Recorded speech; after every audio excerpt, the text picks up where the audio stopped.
अस्सलाम वालेकुम सामीन। 2 रबीउल सानी है, 29 अक्टूबर है। सोशल इंडिया न्यूज़ में आपका खैर मकदम है। ये वीडियो आपने देखी, ये दारुल उलूम देवबंद की है, जहां दूर दराज से मोहतमिम साहिबान आ रहे हैं और अपनी आमद का इंदिराज करा रहे हैं। खबर के लिए वहीं से मुफ्ती उज़ैर कासमी संभली हमारे राब्ते में हैं।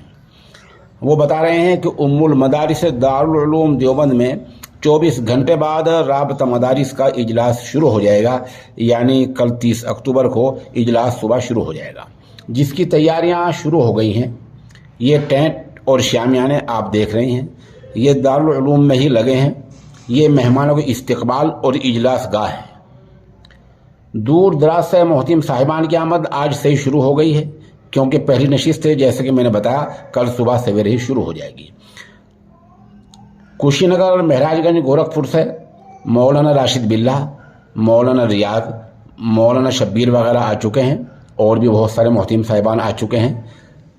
रेलगाड़ी से बहुत सारे मोहतमिम साहिबान आ रहे हैं, जैसे कि आप तस्वीर में देख रहे हैं। इस इजलास का एजेंडा क्या है?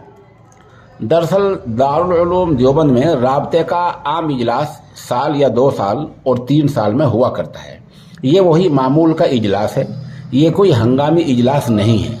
हस्ब रिवायत इसमें मदारिस के आपसी तालमेल, तालीम के तरीक़े और निज़ाम यानी मदरसों को चलाने के तरीक़े पर हिदायत दी जाएंगी, और जो तालीम दी जा रही है उसको मज़ीद बेहतर बनाने पर गौर होगा। जैसे कि पहले भी राब्ते से जुड़े मदरसे मुश्तरका इम्तिहानात यानी कई मदरसों के इकट्ठे इम्तिहानात होते रहे हैं।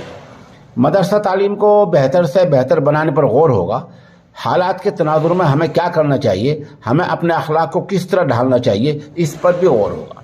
इसलिए सोशल मीडिया से वाबस्ता लोगों से मुअद्दबान दरख्वास्त है कि दारुल उलूम देवबंद का ताल्लुक महज तालीम का नहीं है, बल्कि इसका ताल्लुक हमारे और आपके अकीदे से भी है।